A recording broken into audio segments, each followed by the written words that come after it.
Bismillahirrahmanirrahim. Assalamualaikum warahmatullahi wabarakatuh.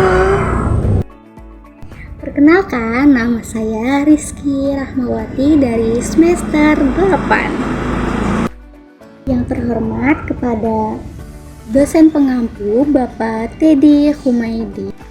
Dengan adanya tugas ujian akhir semester pada mata kuliah Sistem Politik Indonesia, maka dibuatlah video penjelasan mengenai satu materi. Materi yang saya akan paparkan kali ini mengenai komunikasi politik. Mari kita bahas satu materi penting tentang komunikasi politik. Komunikasi politik adalah cabang ilmu komunikasi yang mempelajari bagaimana informasi politik diproduksi, disebarkan, diterima, dan juga diinterpretasikan oleh individu dan suatu kelompok dalam suatu masyarakat. Ini melibatkan semua aktor dan proses yang terlibat dalam pertukaran pesan-pesan yang relevan dengan kekuasaan, pemerintahan, kebijakan publik, dan juga kehidupan politik secara umum. Komunikasi politik itu sendiri dapat dilihat dari 4 perspektif. Yang pertama itu ada sebagai proses. Komunikasi politik adalah proses penyampaian dan penerimaan simbol-simbol verbal maupun non-verbal yang mempengaruhi distribusi dan penggunaan kekuasaan dalam suatu sistem sosial. Ini mencangkup interaksi antara pemerintah, partai politik, kelompok kepentingan, media massa, dan juga warga negara. Lalu yang kedua itu ada sebagai studi tentang pesan. Fokusnya adalah pada isi pesan politik, bagaimana pesan tersebut disusun, disampaikan, dan bagaimana pesan tersebut membentuk atau mengubah opini, sikap, dan perilaku politik itu sendiri. Lalu yang ketiga ada sebagai instrumen kekuasaan. Komunikasi politik seringkali digunakan sebagai alat untuk memperoleh, mempertahankan, atau menggunakan kekuasaan. Ini terlihat dalam kampanye pemilu, lobi, dan juga upaya pembentukan opini publik. Lalu yang keempat, yang terakhir adalah sebagai jembatan antara aktor politik dan juga publik.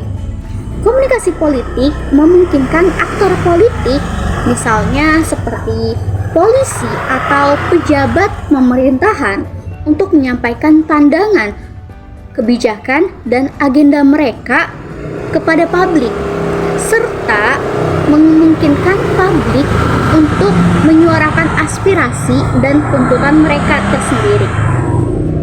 Selain adanya pengertian komunikasi politik, di sini ada fungsi komunikasi politik.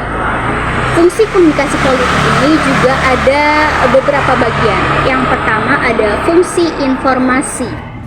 Menyediakan informasi kepada warga negara tentang isu-isu politik, kandidat, kebijakan pemerintah, dan kinerja lembaga-lembaga politik. Ini juga membantu bagaimana publik membuat keputusan yang terinformasi. Yang kedua itu ada fungsi sosialisasi politik. Membantu individu untuk menginternalisasi nilai-nilai, norma-norma, dan budaya politik masyarakat. Ini membentuk identitas politik dan partisipasi warga negara juga. Lalu yang ketiga ada fungsi persuasi dan mobilisasi. Digunakan untuk meyakinkan publik tentang pandangan atau kebijakan tertentu, serta memobilisasi dukungan untuk kandidat, partai, atau isu. Ini sangat terlihat dalam kampanye pemilu. Lalu yang selanjutnya ada fungsi artikulasi dan agregasi. Memungkinkan berbagai kelompok kepentingan untuk menyuarakan tuntutan untuk menyuarakan tuntutan dan preferensi mereka dan mengumpulkan tuntutan-tuntutan tersebut menjadi isu-isu yang lebih luas lagi untuk disampaikan kepada pembuat kebijakan itu sendiri. Selanjutnya ada tentang fungsi legitimasi, membantu membangun dan mempertahankan kepercayaan publik terhadap sistem politik, lembaga-lembaga, dan juga pemimpin. Komunikasi yang efektif dapat meningkatkan legitimasi pemerintahan. Selanjutnya ada fungsi pengawasan dan kontrol. Media massa sebagai salah satu aktor komunikasi politik yang utama, berperan dalam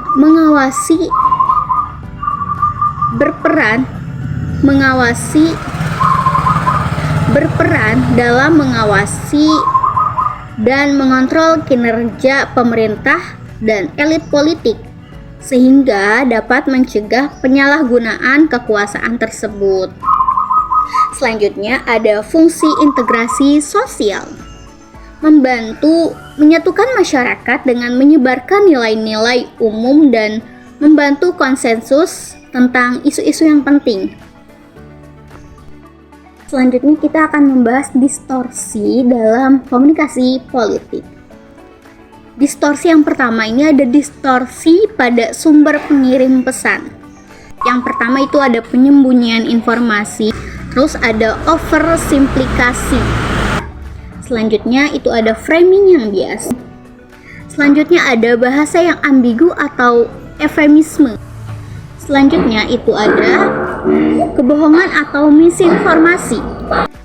Selanjutnya itu ada distorsi pada pesan atau saluran. Yang pertama itu ada sensasionalisme media. Selanjutnya yang kedua itu ada bias media. Yang ketiga itu filter gatekeeping. Selanjutnya keterbatasan saluran. Selanjutnya itu ada distorsi pada penerima atau audiens. Yang pertama ada pre-existing beliefs and biases. Yang kedua itu ada selective exposure. Selanjutnya itu ada selective perception. Selanjutnya itu ada kurangnya literasi media atau politik. Terus selanjutnya ada distorsi akibat lingkungan atau kontekstual. Yang pertama ada polarisasi politik. Ada echo chambers dan filter bubbles. Selanjutnya ada manipulasi pihak asing atau aktor jahat. Nah, distorsi dalam komunikasi politik merupakan tantangan yang serius bagi demokrasi karena dapat menghambat pengambilan keputusan yang rasional oleh warga negara dan merusak kepercayaan publik terhadap suatu institusi. Mungkin itu saja yang bisa saya sampaikan dalam materi kali ini. Kekurangan itu datangnya dari saya dan kelebihan itu datangnya dari Allah Subhanahu wa taala. Semoga pada ujian kali ini mendapatkan nilai yang sangat memuaskan. Terima kasih. Wassalamualaikum warahmatullahi wabarakatuh.